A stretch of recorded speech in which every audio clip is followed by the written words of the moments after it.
Life is an orchestra. It takes a team to create melody.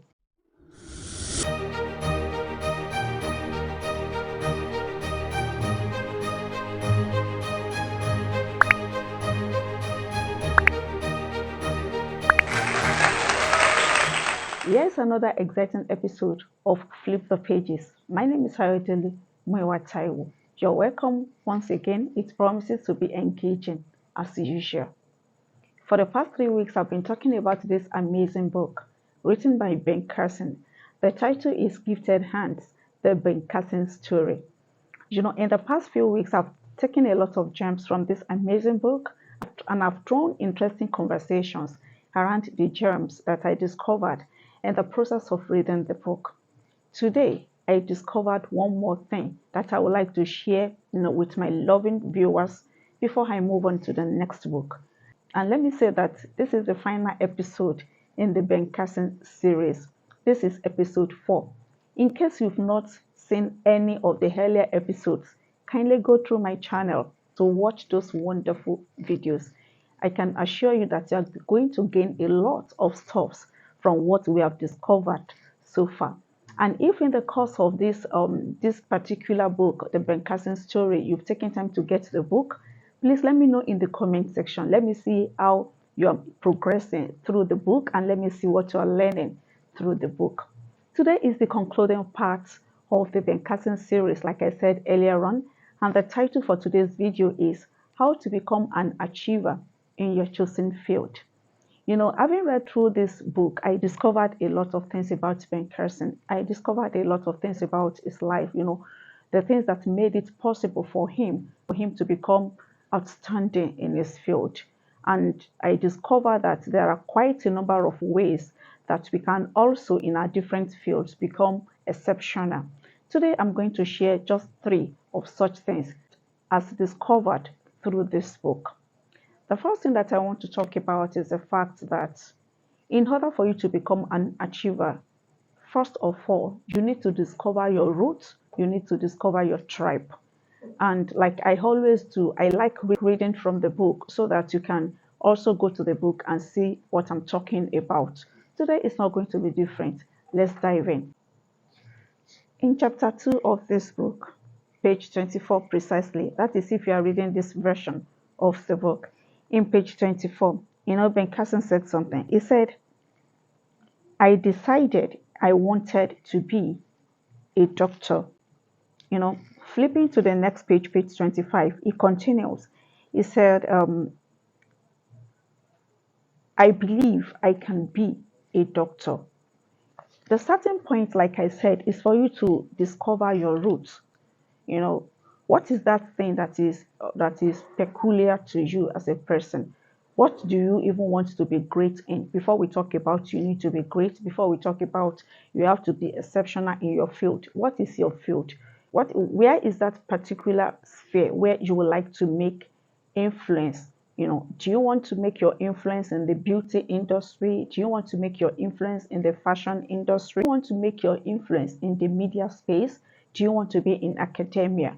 Do you want to be, do you want to go like Ben Carson? Do you want to make your own difference to the world in the medical field? So you have to first acknowledge your roots. Where is your space? Where do you have the capacity to make a difference? Where would you like, to make a difference? In which sphere of human endeavor would you like your voice, to stand out, to ring out, to bless humanity? That is what I mean by understanding your roots. Then after understanding your roots, you can now move on to become an achiever in that field. And how do you become an achiever having discovered your roots? You can only become an achiever by recognizing that no matter how good you are in your field, no matter how good you are as a human being, you cannot walk alone if you want to go far. There is no way you can travel solo if you want to travel far. You need other people. You cannot thrive as a single entity. You will thrive better in the company of other people who will constantly, from time to time, pour into your vessel. So to that end, you need to discover your tribe. There is no one on earth who has taken time to do amazing things without engaging other people. There's no one on earth who has gone ahead to do amazing things without engaging other people. You need to engage other people in your work. You need to realize that you need other people in your space. You need other people in your work. If you look at this book further, you will discover that as good as Ben Carson is as a neurosurgeon, there was no way he could have done that on his own. There were people on his team. There were nurses, there were laboratory technicians, there were doctors, there were instructors. It was a cohort, it was a team, it was a tribe. You know, that is the one that readily comes to mind, that he was able to achieve whatever he achieved, in terms of medical feat, because there were other people with him, medically related. Now, I want us to take it a step further. There were a lot of people, apart from his mom, who poured into his life from time to time and shaped the person that he became. I'm going to look at three of such people. The first person is his brother. The second, are two of his teachers, a man and a woman. Let me see how this reflects in the book so that you will understand what I'm trying to say. Let's go. I'm in chapter 7, page 60 precisely. Look at this. Another influential person in my life was an English teacher. She took a personal interest in me in ninth grade. She was proud of me because I was such a good student. She taught me to appreciate good literature and poetry. She stayed with me until I corrected every mistake. Now, that is one of the teachers. Let's move on to the second teacher. I particularly admired and appreciated two men teachers. He went on to mention the name of the teacher, then he continued. He had so much confidence in my abilities that he pushed me to take more responsibility and provided me with every extra tutoring in the biological sciences. Now, apart from the teacher who was instrumental in teaching him English and poetry, and the other teacher who took interest in him and corrected him to achieve a lot of things, there was still one more person. Let's quickly check that before I continue the video. Now, in page 59, Ben Carson, talks about his brother. Concerning Curtis, he said, I really admired my brother. Whether he knew it or not, he provided a role model for me. He was one of the people I wanted to emulate. We have seen some people that were instrumental to shaping, Ben Carson in different ways. We've seen the teachers who were instrumental, who went an extra mile to strengthen his feathers, to fly high. We've seen his brother, who was so much of a role model to him. Now, I want to say this, that no matter how good you are in your field, or no matter, or as a person, you can never know everything about everything. In the academia, we call it intellectual humility. That means that you realize that no matter how good you are, you do not know everything about everything. In order for you to be an overachiever, no matter how good you are in your field, no matter how outstanding you are in your field, you still need to open yourself up to other people so that you can become exceptional. When you realize that you need other people, it will prompt you to intentionally design the kind of people that are in your space.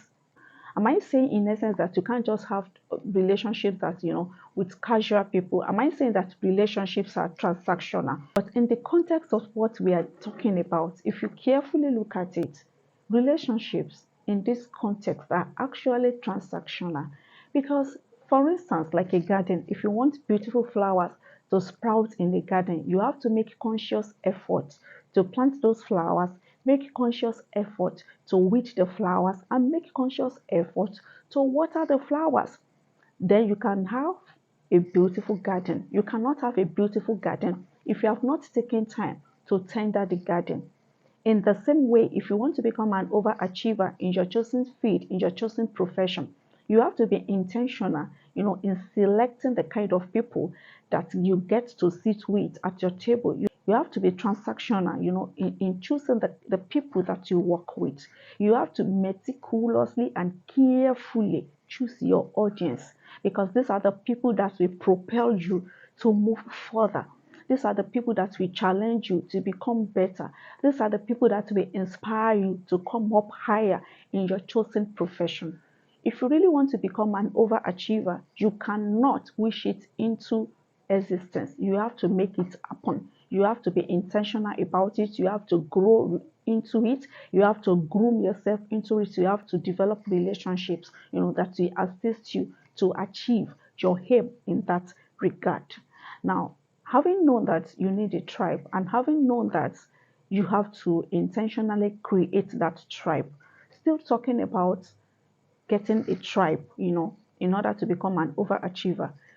When you get people who are loyal to you, when you get people who desire, your growth, when you have people who are graciously sitting at your table and they are kind enough to tell you how to grow, they are kind enough to give you tips on how to move up the ladder, you have to nurture those relationships. Give such people their flowers in occasion and out of occasion. Now, for instance, what I do is this: as a person, I have some mentors in my field. I have a lot of mentors. I have them in categories. I have the younger ones, I have the older ones. I have older professors, I have younger professors. I have people that I see myself becoming like them in years to come. So intentionally, I build relationship with these people. I ask them questions. I ask them to groom me. We work together. And from time to time, I make it a point of duty to reach out to them, to tell them how appreciative I am of their presence in my life. Sometimes I just send them a note. I say, "Thank you, sir. Thank you, ma'am, for being in my space. I appreciate the gift of access. I do not in any way take it for granted." Sometimes I just get, a card and I write, "Thank you for holding my hands on this journey." Intentionally groom such relationships.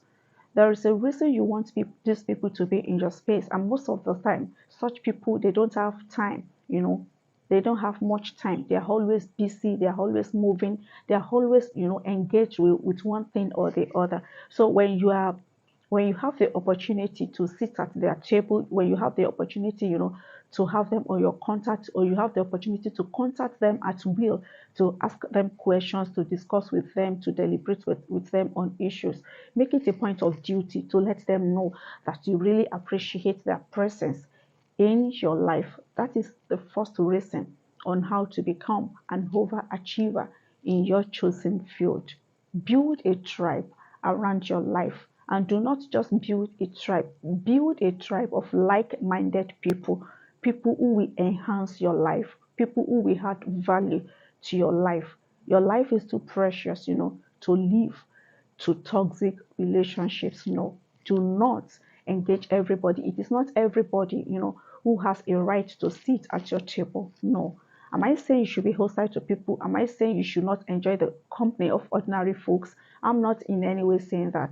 Have casual friends, have casual, relationships, but there are some relationships that are of weightier degree. That's the point I'm trying to make. You have to be intentional about building such relationships, and when you do build such relationships, you have to nurture such relationships and keep them alive. Now let's move on to the second point on how to become an overachiever. Let's go.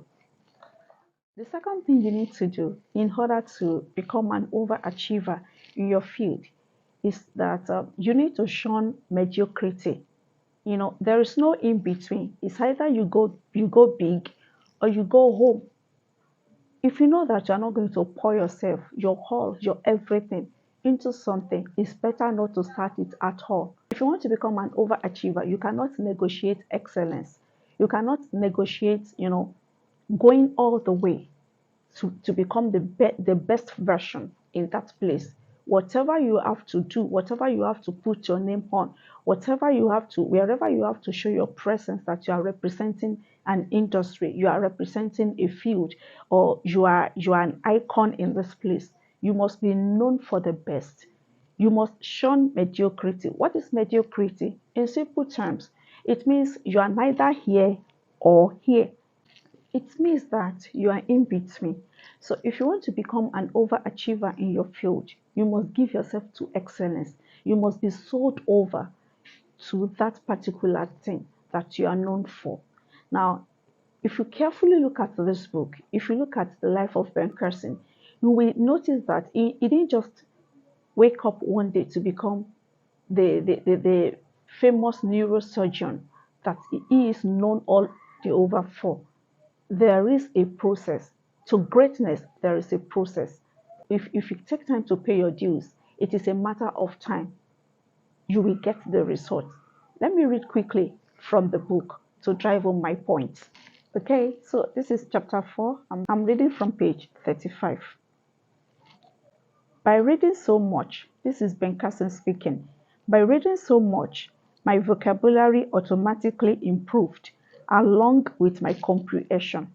It took time to read, and as I continued to read, my spelling, vocabulary, and comprehension improved. I was at the top of the class. I was at the top of the class. That's like music to our ears. You want to become, you want to get to the top of that organization. You want to get to the top of your class. You want to get to the top of that industry.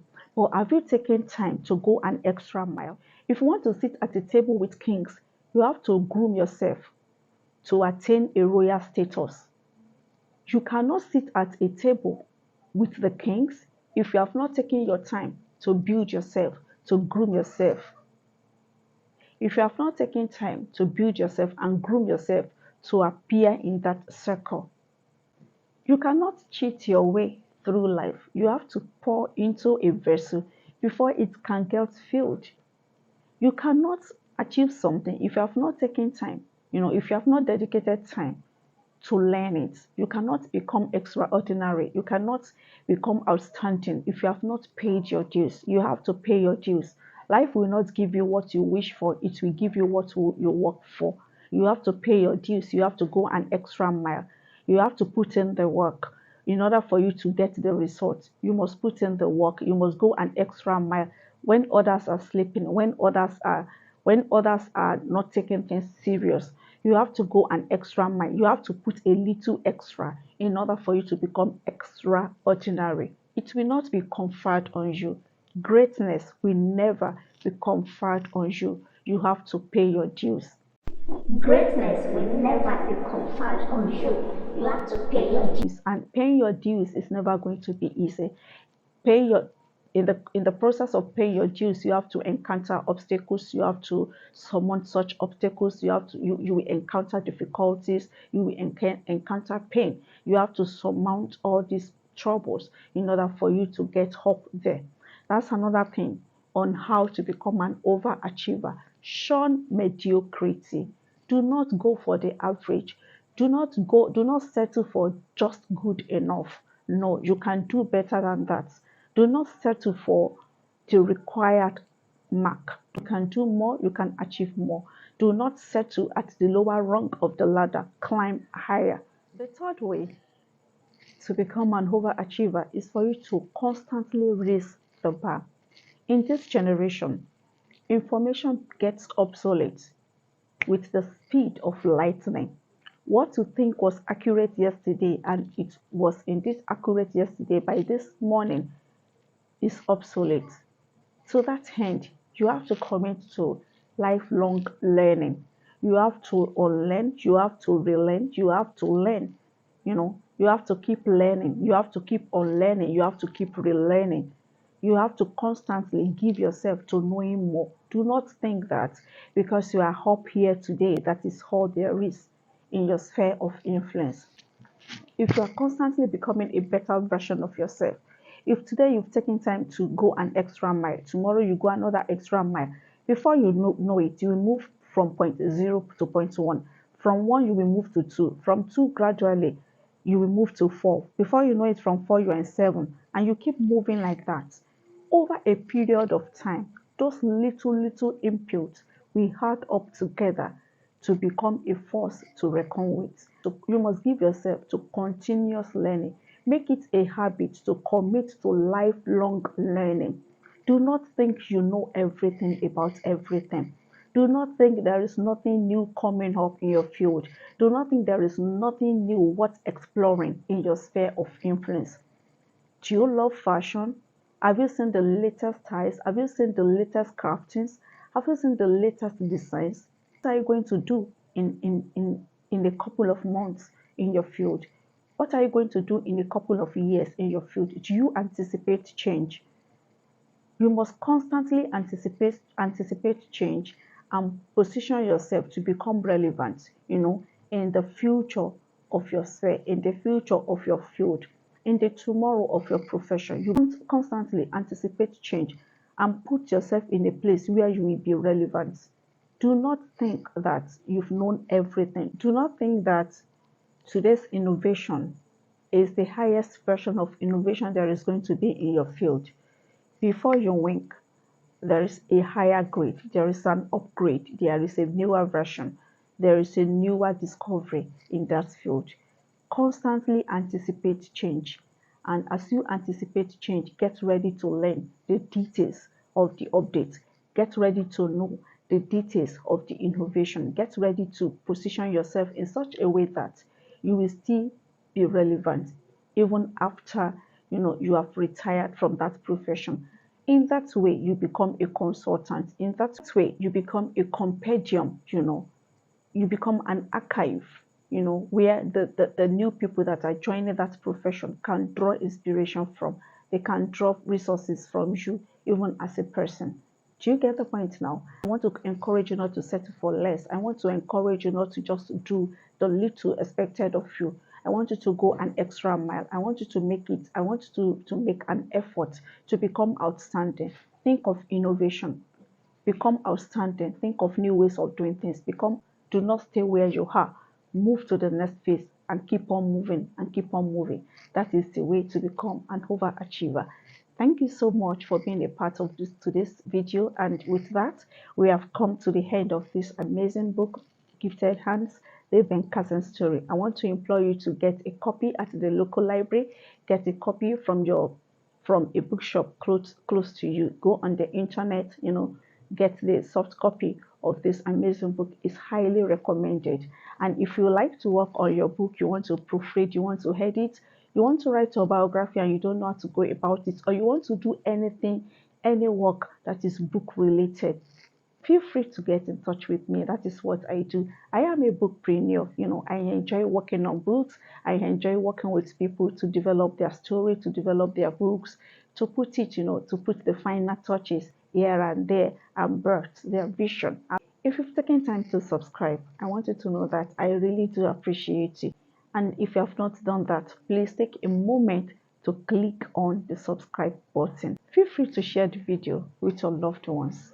And do anticipate very soon another book that is loading. It's going to be exciting. It's going to be thought-provoking as well. I drop my videos every Friday. Before you wink, I'll be back with another exciting book with fresh episodes of interesting conversations thrown around another amazing book. This is me saying thank you so much for today. Thanks for being a part. Bye for now.